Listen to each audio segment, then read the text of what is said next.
Did you know that parents rank financial literacy as the #1 most difficult life skill to teach? Meet Greenlight, the debit card and money app for families.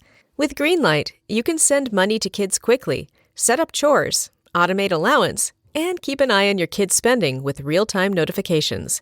Kids learn to earn, save, and spend wisely, and parents can rest easy knowing their kids are learning about money with guardrails in place. Try Greenlight risk-free today at greenlight.com/Wondery. Looking for your best sleep ever? Sleep Number smart beds are literally made for you. They adapt to your changing needs. So whether you're dealing with sore muscles or running hot at night, your bed automatically adjusts for optimal comfort. Want softer, firmer, cooler, warmer? With personalized firmness settings and temperature control that cools up to 20 times faster than leading competitors, you'll get the perfect sleep environment every night. Why choose a Sleep Number smart bed? So you can choose your ideal comfort on either side. And now it's the Sleep Number Everything Smart Bed sale. Every smart bed and base are on sale during our Memorial Day event, up to 50% off, limited time, exclusively at a Sleep Number store near you. See store or sleepnumber.com for details. Everyone is going mad in March trying to narrow the field down to a Sweet 16. This is Ricey for the Canopy Group, and they have their Savory 16. You see, the Canopy Group has 16 different insurance companies, giving them options to provide you the best home and auto insurance coverage at the best price. The difference is, at the Canopy Group, their tournament never ends. They continue to use their 16 different companies to match you with the company providing the best coverage at the best price, and they do this annually. Get in the game. Contact the Canopy Group and get them working on your brackets. Bracketology isn't foolproof. The sure bet is Canopy Group for your home and auto insurance. Call 800-967-3389 or visit thecanopygroup.com.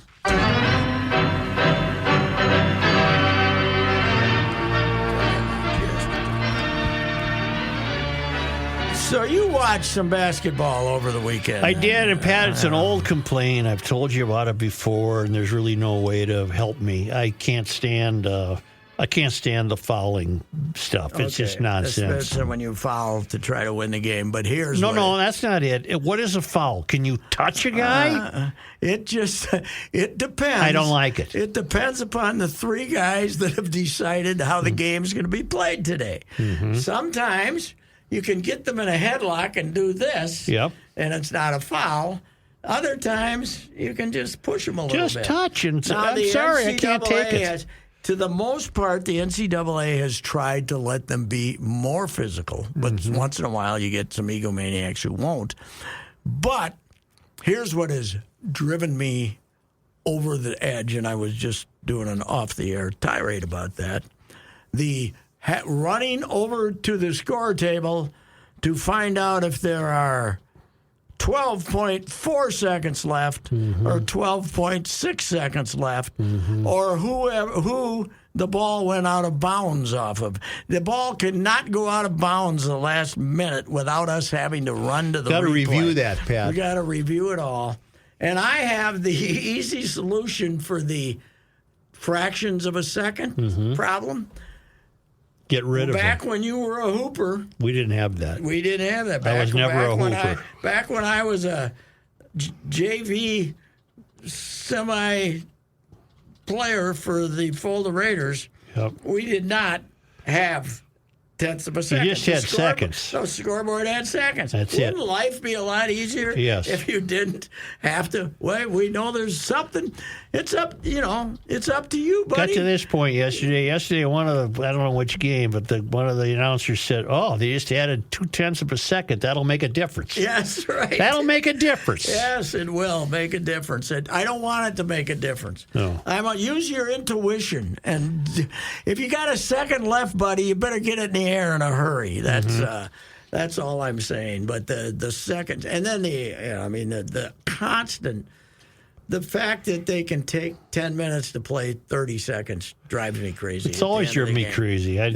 Between shooting free throws and, the game can be really exciting when it's close and down the end, and then all of a sudden they go. Only game in the world where you break the rules to gain an offensive advantage. Yes, that's true.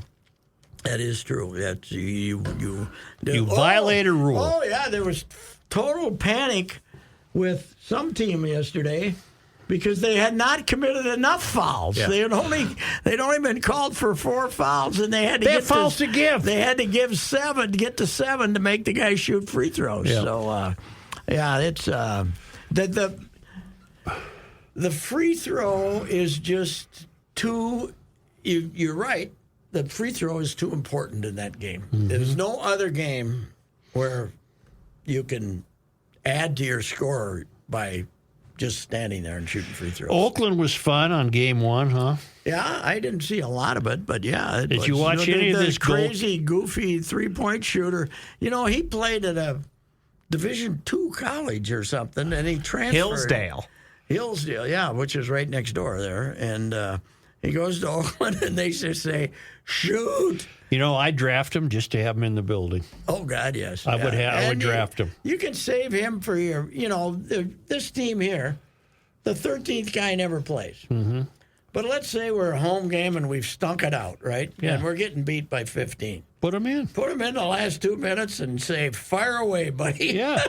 Yeah. Now, he lost his mojo, though, at the end of the game yesterday, and that kind of took him away. But the coaches went to Oakland University in 1984. They asked him, did you think you'd be there 40 years? Well, of course not. No. What do you think he's going to say? Oh, yeah, hell, I thought I'd never leave here. But have there been any major surprises? I don't think so.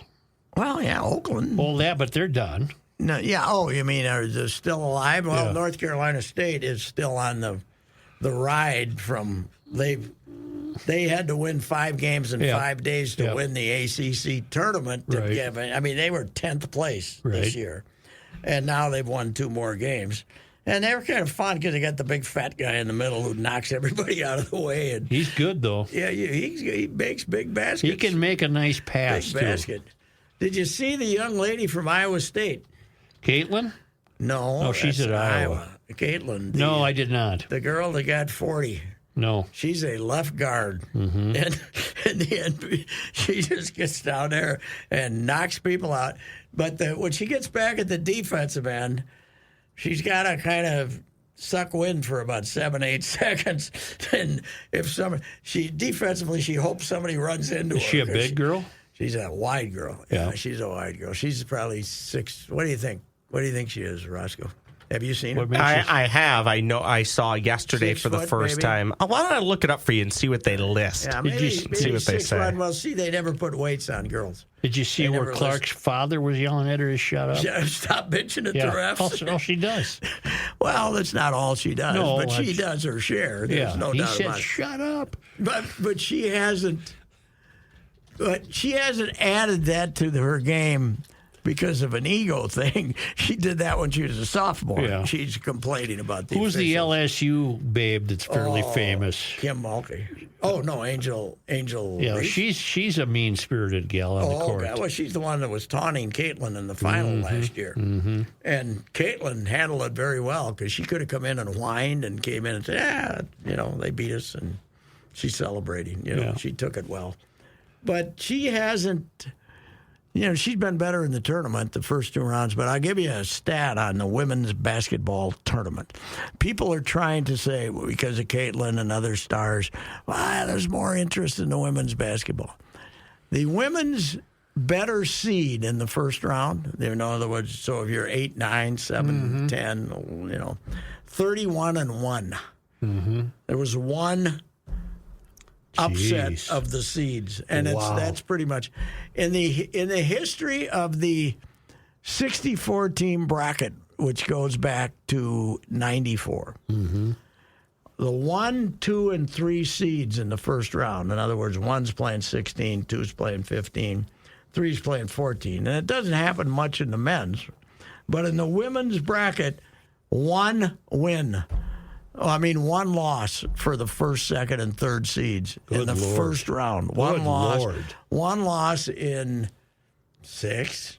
We didn't have a tournament in 2020, right?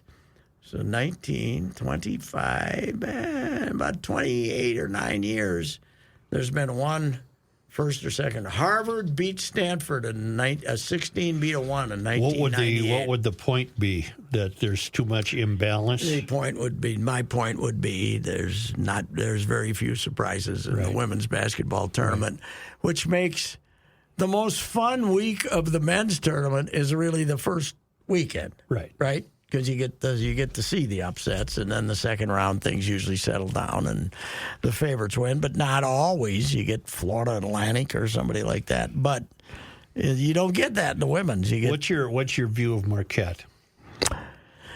I think they try to play defense, and they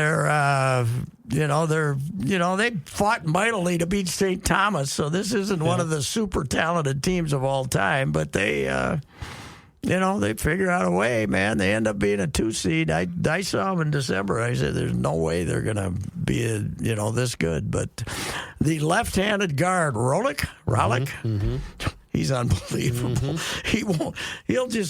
He has the ball 60% of the time, and he's trying to figure out a way to shoot it. He's not a great shooter or anything, but he'll get you a bucket once in a while.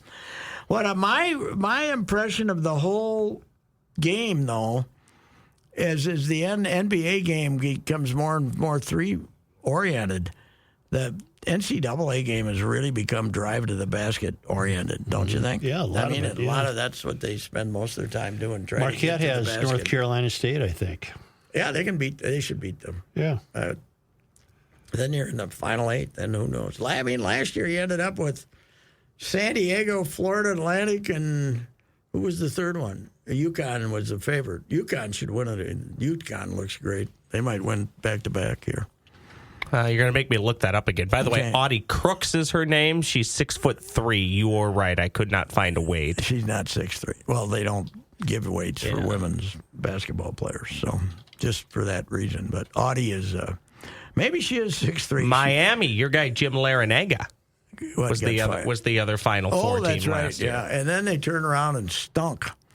So this year they were. I think only 12 teams made the ACC tournament. I don't think they got to play in the tournament. I might be wrong, but they were terrible. They were like 13th or 14th. Do you laugh like I do, Pat, that all these college basketball coaches, the moment their season comes, the mid-majors, they have new jobs within 27 minutes of their season ending? Yeah, the guy stayed last year, though, when he made it. He did, yeah. Utah State guy left. Will Long Beach rehire Monson? No, did you see the AD? Well, what a scumbag he must be. He said, the AD said, I fired him hoping it'd fire up the team. Oh, really? Yeah. So he's trying to make himself the hero of the thing. I don't think Munson would come back. He was a kid when we hired him, man. 62? He's only 62 years old. Yeah. Your Timberwolves are playing well. That place was, I didn't go, but I was watching the fourth quarter and parts of the earlier game. That place was rocking last night. The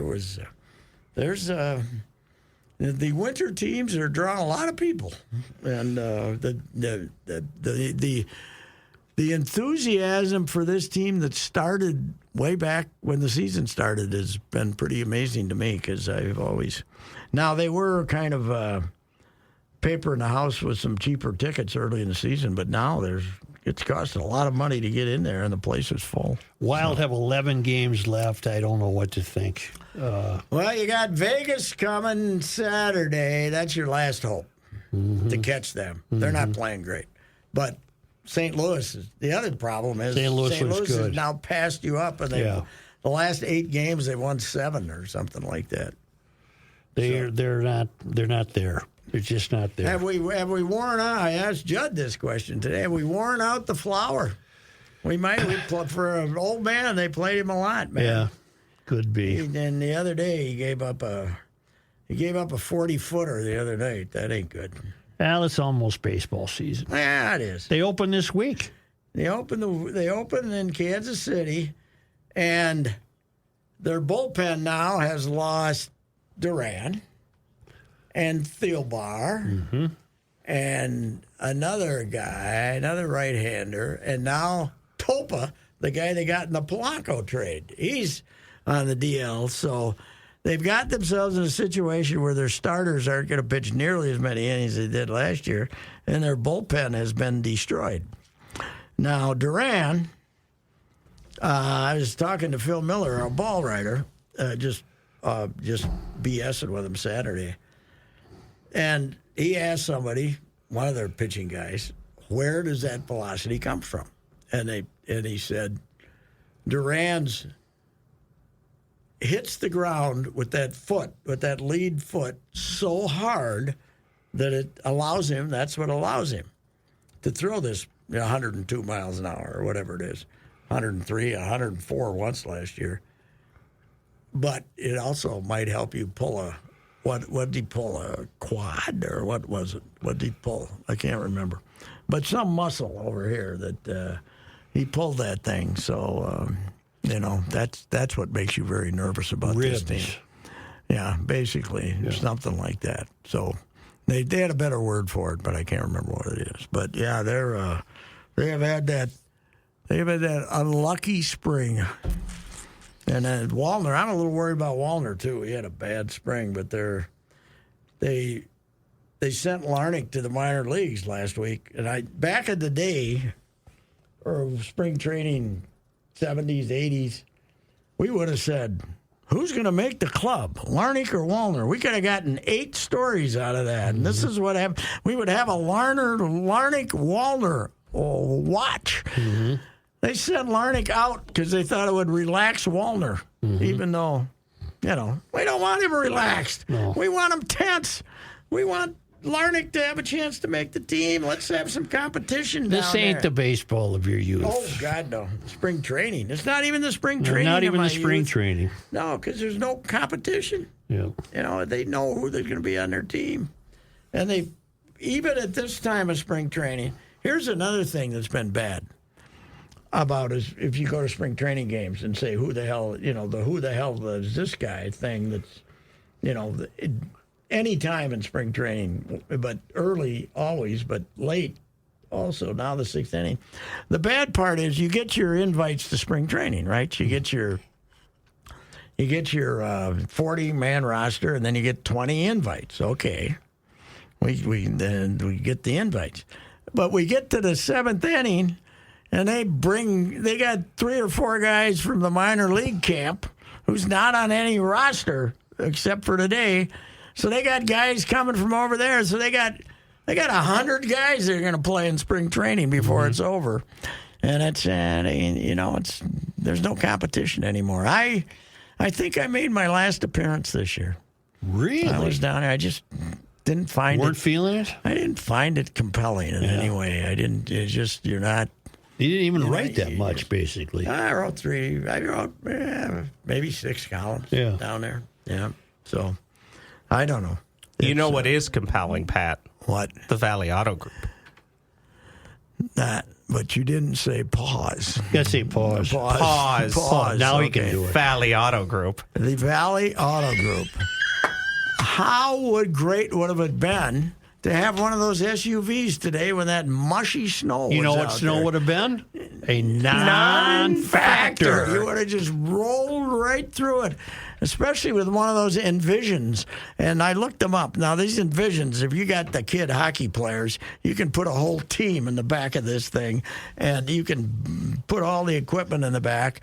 And they are running the great deals on the Envisions, right? The Buick, big old SUV. Big new SUV, good prices, low interest. Jim Paul's Valley Group, Brett Paul's Valley Group at GM dealers, all kinds of SUVs, 4 varieties. Joe kind of likes the small one, don't you, Joe? I like small stuff. Yeah, small stuff. And they got them going out there. Interest rates, 0.9%, 1.9%. That's free money. That's free money. Check them out. Jim Paul, Brett Paul, Valley Group, GM dealer, Hastings and Apple Valley. 120 cars on the lot, new ones in Apple Valley, not to mention the great used ones, too. So that I recommend them highly, and I've been dealing with them for 12, 13 years. So I recommend them highly. They're trustworthy, these fellas.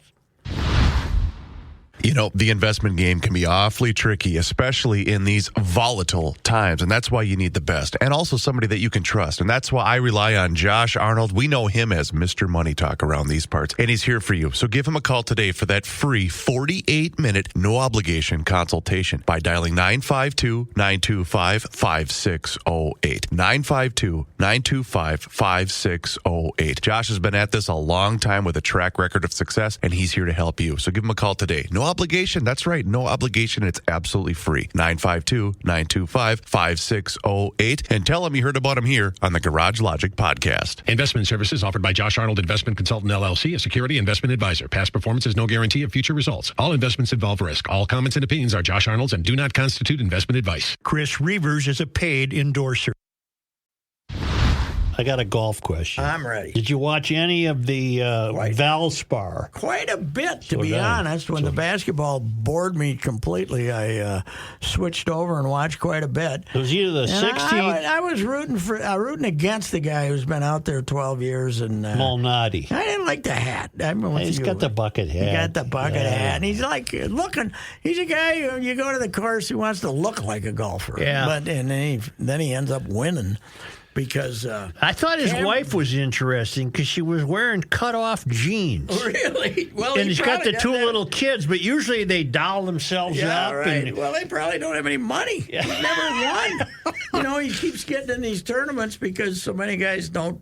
The non-required. This is one of the non-required. This is one of Hollis Gavner's tournaments in Tampa, and the one thing they got going against them is. For getting people, tough golf course. The winner was 11 under, right? Yes, 11 under. Malnati. But here, did you see the break he got? It was either on 16 or 17. His ball was in thick rough, which is important for this story.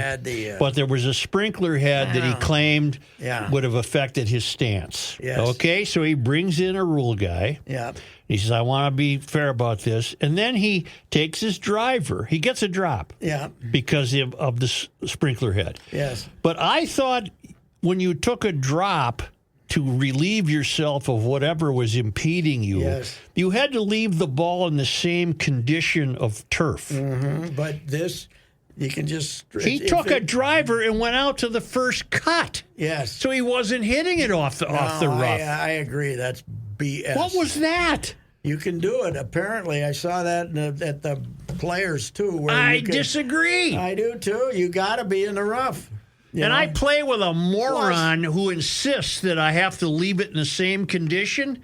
I'm going to tell him like this. Get it on your phone. I want it on my phone. It on your phone. Here, watch this. Show him the video. I can damn near put this thing on the lip of the cup. He damn near put it on the green. Yes, I know. I hate that. I didn't think that was correct. No. And so what? Sprinkler head. You can strand a sprinkler. That idea that we got to stop putting sprinkler heads around the greens. Yeah. I don't know what I don't think it affected Malnati's victory, and I'm unlike you. I'm kind of happy that he won. I think I got a kick out of it. I don't think that affected the victory, but it sure saved him a certain par there. This Cameron Young has never won. And he's 7 runners. Now he's got a chance to win. Yep. He hits it left of left on that tee box. Where was he going? Yep. Hit it down the middle. Make your birdie. Make your par. What's going on with these fields, though? They're just... Because they're making the guys play. If you're a name, if you're one of the top 50, you got to play in the... They're compulsory, not the word, but whatever they are. I know what you mean. The partial field events. Yeah. And so then they don't play in the other ones, There was nobody at this thing. Spieth didn't even make the cut. Spieth missed the cut, and you had Schauffele and Justin Thomas was playing terrible. Thomas might never win again. He just can't play. And you wonder if then someday it's going to come back. Because some of those guys disappear and then come back, but then there's guys like Duval who disappear and never come back. And now Thomas, I was reading, is getting compared to Duval. Mm-hmm. Will he be another Duval? Yeah. Yeah, because most of them have. It's an amazing game in the sense that if you're a Malnati, you got like 5 weeks when you're really playing good. and then you revert to form. You know, if now I'm not saying he's going to be that way, but that's the way their careers go. They, you know, hey, I remember that guy. What happened to him? Like Ryan Moore. Yeah, he's Moore. There kicking around, and he had a run of about 2 months. Keith Mitchell. Yes. Starts the day with a 2-shot lead. He was +7 for the day. Yeah, it was unbelievable. He was out here, and I thought he was going to win it out here last year. My guy, Baddeley. I wrote a column on Baddeley last year. He got 6 kids. He's interesting guy. Great guy. He was going to be the Aussie phenomenon of all time. And his wife's best friend is a gal from Waseca. Yep. They went to college together at Arizona State. Yep. And, you know, I go over and I'm just, hey, I got to go talk to Baddeley. And that's one of those where you stumble into, where you staying here? He said, we're staying down in Waseca with my wife's best friend. I said, okay, thank you. That gives me always looking out for the local angle. But he was, he can still putt like crazy, but he hits it all over. He's got a funny swing. God, he hits it all over the place. But remember, he was in the lead for a while. Remember when he was going to be the phenomenon? Oh, yeah. He won the He won something Open at 18 or something. He was 18 years old. But how do these guys like Malnati make a living? I don't know. That's why the wife's wearing cutoff jeans. I guess so. And the 2 little brats look like. They were poorly dressed. Because if they had a cape, one kid had a cape on. Let's face it. Let's be completely sexist about this. Yeah. If you're a Malnati, you're not getting the babe on the golf tour. Well, she was a very attractive young mother. But you're not getting, no, you're not getting. She's taking a flyer. Maybe he can play. She's taking a flyer. But they've been married a while. Yes. And she's an author. She got a book out. Oh, good for her. Yeah, it's so. Following around a stiff, is that the name of it? It's a book something? about the obsession with winning. Oh, okay. A psychological look. Well, now he won. Yeah, maybe he read the book. Well, look what it does for him. It gets him in everything. Yes. Oh, yeah. He's only been. Has he ever been in a Masters? I don't think he's ever been in a Masters. No, he's never been in a Masters. I think he's only been in 2 majors. Yeah, and 2 U.S. Opens. And maybe. you know that deep in their heart, the sponsors and the tournament director, Hollis, were rooting for Cameron Young. Probably. Somebody you'd heard about. But this guy, the thing about this guy, if he becomes your champion, he'll do anything for you. He'll be back next year. Is that what you're saying? And if you got a Pro-Am, he'll fly in and he'll play the Pro-Am twice. And he just looked like a golf junkie, a guy you'd run into in the first tee at Highland someday, And but it's a tough golf course. God almighty. Copperhead, whatever that is. They didn't have to trick it up, and it was only, as I said, 11 under. I think it's a neat course. Yeah, but just think, there's this course in Tampa. We all watch the players, and it's funny. It's fun, but it's 10 strokes easier than this one. Yeah. So I wonder if that hurts their field, too. People don't want to go there and shoot 75. What's on tap for the week? On tap for the week for me is I gotta do something. I gotta do something about my panic-stricken state about the Twins pitching staff before the opener. But then after that, we'll have. Is the opener Thursday in Kansas City? Thursday in Kansas City. And they take Friday off? Friday off in case they get rained out. Yeah. Saturday, Sunday, but then they go to Milwaukee for 2. Yeah, but that can be indoors. Oh, yeah. And that's, but, Milwaukee's our rival that we play 4 games against. Mm-hmm. They used to play those same week, Yeah, we used to. It used to be on weekends. And we used to get 3 and 3 back in the day. Stupid. Now we get the stupid 2 and 2. But the Twins did start the season down there in 21, right? Was that the shortened year? No, 20 was the shortened year. 21 was the. Did we shorten a year because of the vid? Oh, yeah. We started a year in Milwaukee, or are you talking Kansas City? We started the year in Milwaukee. The Twins were leading by 3 runs going into the bottom of the 9th. We brought in new closer, Alex Collins. No, the Twins got 3. Yes. The Twins got 3 in the top of the. Did they get him in the 10th? Was it the 10th? This is starting to come back to me. But anyway, Colome. Alex has got a 3-run lead. There's a guy at first, and they hit the ball back to him. and he decides to throw it to second and doesn't get the out and starts the rally instead of lobbing it to first for an out. And it ruined the whole season. Yeah. The whole season. Alex, what are you doing, Alex? If your 9-year-old kid does that, you scream at him. What are you doing? Take the out. Will you boys humor me with a quick question? Sure. This is on the Twins and trading for pitchers, okay? How is it possible? I'm going to read you 4 names, Pat. Almost immediately, everyone went to Tommy John surgery or immediately to the injured list. The great Sam Dyson experiment, remember that him? Didn't work. You know where he was pitching last? In Tijuana with that collection of players. He's still pitching, too? He was pitching last year for Tijuana. Our guy, Anthony DeScalfani, appears to be headed towards Tommy John surgery, maybe. I'll give you another story on that, though. Okay. He had a really good year in 11. In 12, he hurt his ankle. In 13, he blew out his elbow. And the Giants were stuck with him. So the Seattle was trying to trade Robbie Ray to the Giants.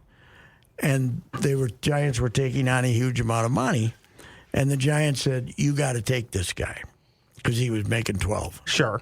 So Seattle picked up some of that, but you got to take this guy. And then when we tried to trade Polanco to Seattle, they said, you got to take this guy. This is not a guy, even though the Twins, they could have been honest and said, listen, we think there's a 20% chance of this guy pitching, but we're going to tell you he's the 5th starter. They lied about it. There was never a chance he was going to be your 5th starter. And some of it's the messaging. The Twins never do themselves favors with messaging. They worry more about the players than the public.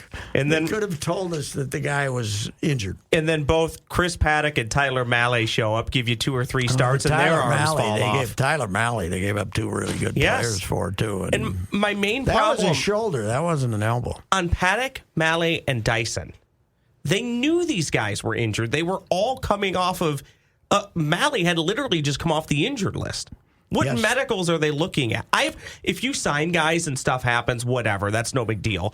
But a team that touts prospects, giving up prospects for damaged goods, that's frustrating to me. Too much medical. You got to be like me. Diet Coke? Choose your doctor.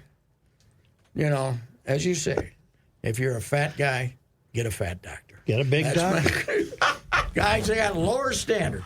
That's what we need, a doctor. Lower standard. You look pretty good. Thank you.